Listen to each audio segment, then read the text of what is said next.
Good afternoon, everybody. Some Dumb Guy here, and I'm introducing a new series. I hope to be weekly. I'm going to call Some Dumb Watch, where I go through kind of a weekly roundup of movies, television that I've watched out of my library, as well as theatrical viewings.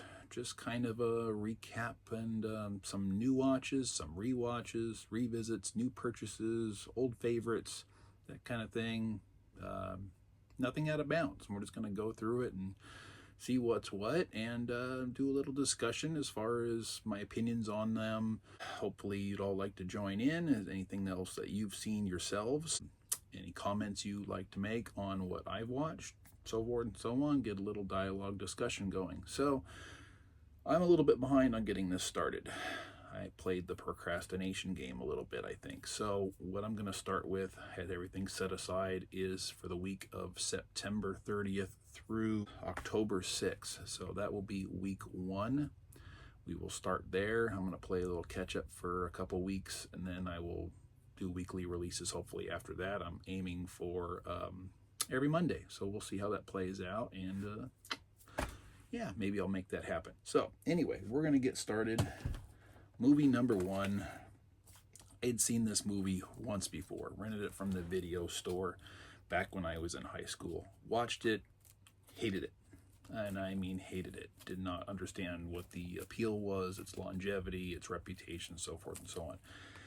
Well, it came around for a 50th anniversary theatrical release not too long ago. And I thought, what better chance to revisit it, because I'd actually purchased the 4K for this movie, thinking that I would do a revisit. It's 30 some odd years later. Tastes have changed, opinions have changed. Maybe I'll have a new experience with it and catch something I missed. So I thought, you know what, theatrical release is coming up, because I hadn't watched my 4K yet. A theatrical experience always enhances my perception of a movie. If I like a movie, I'm gonna love it in a theater. If I'm kind of lukewarm on it, there's a good chance that I will feel better about it in a theatrical viewing. I don't know why that is. It just always seems to be the case with me. So I thought, hey, I'll go ahead and do it. The day of release came. It was a one-time only showing. I had my tickets already pre-ordered. I couldn't motivate myself to go see this movie. I just couldn't get my ass in gear, get in the car, drive to the next town over where it was showing, and go see it. So I canceled my tickets, refunded the money. But the intent was still there. So I thought, okay. The next day, I went ahead, pulled out my 4K, popped it in, and watched it. Said, first time in over 30 years. Guess what? I still hate this movie. I absolutely hate this movie. And so let's just share it with you. I know this is a classic, and I'm sorry for those who love it, but we can't all love the same thing. So what we have is the 4K of the original Texas Chainsaw Massacre in 4K, complete with very creative and attractive slipcover. There it is right there. Yes, it's still in plastic. How did I watch it? I only slid off the bottom. That's how I do things with slipcovers, at least over the last couple years, to keep the extra protection there for the material. And she just slides right out the bottom. Everything is safe and sound. So yeah, I'll never understand the appeal of this movie. It's just not going to happen. It got a little bit better about halfway through, when the character of Franklin, the brother character in the wheelchair, who is whining throughout the entire film as far as his part in it, drove me nuts. Did not like it. Once he sees his demise, spoiler alert, it gets a little bit better, but there's still nothing there for me whatsoever. And it's just, looking back, when I had seen it back then, the only aspect of the film I could actually remember is one, I couldn't see things very well on VHS. I don't know if it was the way it was shot or whatever. The 4K restoration maybe changed that. Maybe I'm just remembering wrong. I don't know. But it was the final scene was the only thing I can remember, where the final girl driving off in the back of a truck in hysterics, and our villain antagonist is screaming and hollering in the road, spinning around with his chainsaw, in frustration and anger. And it's like, that was the only part of the movie that actually stuck with me. So of course, you know, I recall that part of it accurately. I don't get it. I just don't. So getting the worst of it out of the way first, because we want to have a more positive experience. So what we're going to do now is move on to number 2. And this is a rewatch. This has been in my collection in various forms many times. I have seen this movie many times. One of my first forays into the world of YouTube was doing a location video where I visited all the shooting locations, most of the shooting locations for this movie. And one of my viewers had made some comments and asked me a question or so on the film based on my footage, and I wanted to have a little fresher recollection of what he was describing or asking me about. So I decided I would just go ahead and pop the movie in and rewatch it and get to the parts he was talking about so I could have it right there for reference.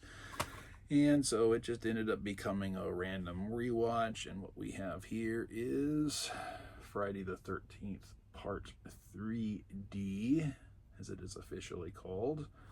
This is from the Scream Factory 4K box set, or sorry, Blu-ray box set. It came out a few years ago. I waited for a little while to purchase for a better price, picked it up, went through the entire set, even though I've never been a huge fan of every single film in that franchise. But this here, one of my favorites. The shooting locations are in the neighborhood of about an hour's drive from me from home. And I went out there and mistakenly chose middle of summer to do it. If I'm not mistaken, I think it was towards the end of June I was there, and the temperatures through the day were high 90s to low hundreds. And some of that area, not a whole lot of tree coverage, but I made a day's worth out of it, made a little tour, stopped off at 1, 2, I want to say 3 different locations that were utilized for the shooting of the movie.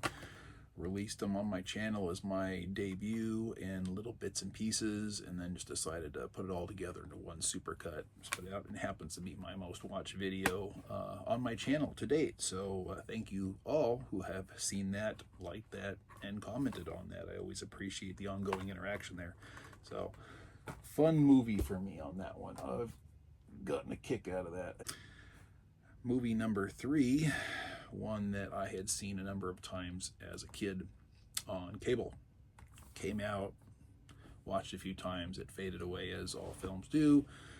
Never owned it in my library, forgot all about it.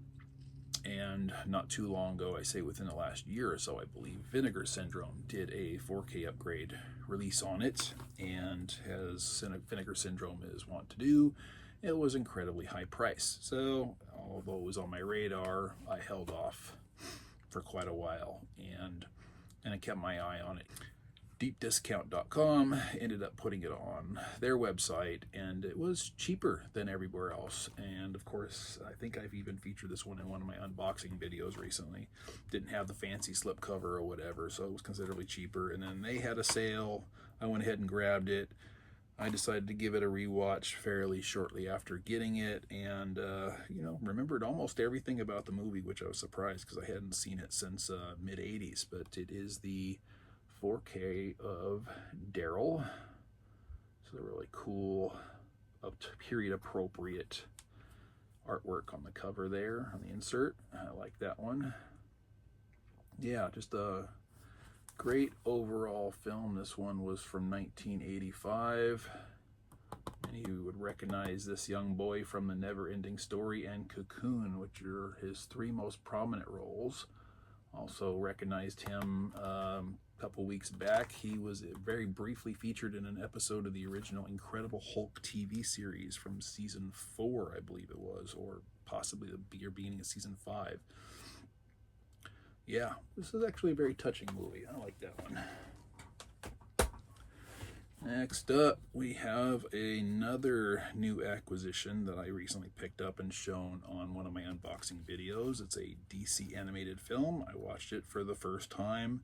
It's a very cool little Elseworlds film from, let's see, we're probably not going to go into the years on all these because a lot of them don't show very prominently, if at all, when they came out. It's got a digital code expired 2018, so we probably call this a 2017 release. It is the Justice League, the New Frontier. I praised this slipcover when I did my unboxing. It's really creative with all its embossment and all that. It's really period-specific, appropriate artwork, which I also like. And I enjoyed this one. It wasn't incredibly deep or anything. Most of these aren't. But it was a fun little romp, and happy to have that one in my collection. So it was good times. And now we're going to move on to some television. Let's see here. This has been playing for me as mostly background entertainment recently. I have had this in my library in one way, shape, or form for a few years, and I pull it out every couple years and rewatch.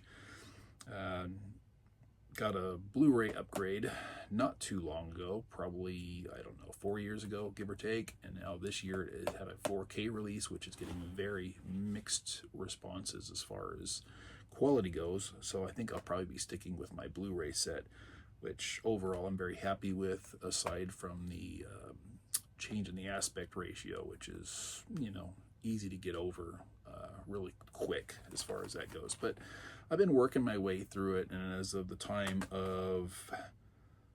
frame I'm doing this little weekly watch, I was working on season 7, so we're just going to show the partial of the season 6 through 10 Blu-ray of Friends, and I'm working on season 7 currently. This set had season 1 through 5 in one box, season 6 through 10 in another, and then another case for a bonus disc or whatever. This is the one I'm working on currently. Always fun to revisit, although I'm in that point in the series where, at least in my opinion, it starts going downhill. For those of you who watched and are familiar with Friends, I think that the show had kind of begun declining at the point where Monica and Chandler got together. Don't know why, but it just wasn't ever the same from that point forward. I don't think that was necessarily such a great creative decision on the part of the writing team.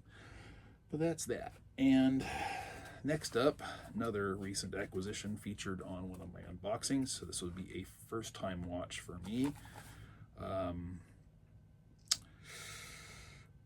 And speaking of declines, this is another show on the decline, although there's at least one more season upcoming soon. Not feeling this one too much at this point. Season 1 started really strong. Season 2 was some things introduced in it that I wasn't too thrilled about. This one I feel only made matters worse, and it's just becoming far too fantastical for my taste and a little too preachy, and not feeling that all that much. But this, from my recent unboxing, would be season 3 of Superman and Lois. Slipcover. It's a nice little, kind of nice bit of artwork. I like the visual of it, although this particular recycled theme for showing the faces of the characters in the cast is getting to be a little bit too prevalent, I think, and that's not so great. So this guy here, this gal here, I don't like him. I'm really bothered by the fact that they've hired somebody to play Clark Kent / Superman who never ever seems to shave. The man has a 5 o'clock or 8 o'clock shadow constantly, and that drives me nuts. Clark Kent's supposed to be a very clean-cut man, and otherwise acting and everything else I'm perfectly fine with. I'm great with him in the role, and then Lois here, I don't like her. She comes across as very snobbish to me, and I've always been bothered by how widely spaced her eyes are. I'll get a real good image here. Probably can't tell that, but yeah, anybody that's familiar with her, you probably know what I'm talking about. So that was a little bit disappointing. Another recent acquisition, although a little bit further back than the rest of these. First time watch for me. Had a lot of hype. I was a little bit nervous about bringing it in because sometimes when I latch onto that hype and go, okay, I'm going to try this as a blind buy based on that, I don't always see what everybody else does. In this case, I could not have been happier. I was absolutely thrilled by this one all the way through. And it is a Blu-ray release, season 1 of Wednesday.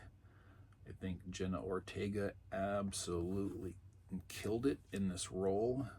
I don't think I've ever seen an actor emote and act so much through her eyes alone as I witnessed in this show. I think she's absolutely brilliant. This is probably the first thing I've ever seen Jenna Ortega in that I can recall.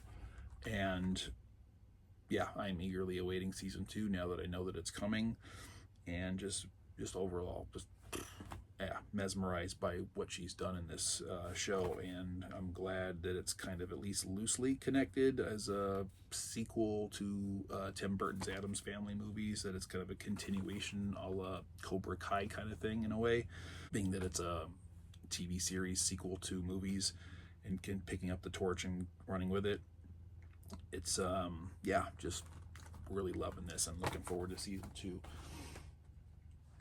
Next and last, this is something of like an annual rewatch for me. Typically what I end up doing, because I almost always take something to watch to bed with me, something to fall asleep to, and more often than not, it's this show, because it's running an annual thing and it's 4 season long. Kind of like to reserve my more awake time for new watches and things that require my attention a bit more. And in doing this the way I do, it could take me sometimes 4 or 5 days to get through a single episode as I fall asleep every night in the middle of whatever I'm watching. And for me, this is kind of underappreciated gem among this particular community, and a show that I don't think gets nearly as much love as it deserves. Its storytelling is pretty solid. It's a return to form in a retro kind of way.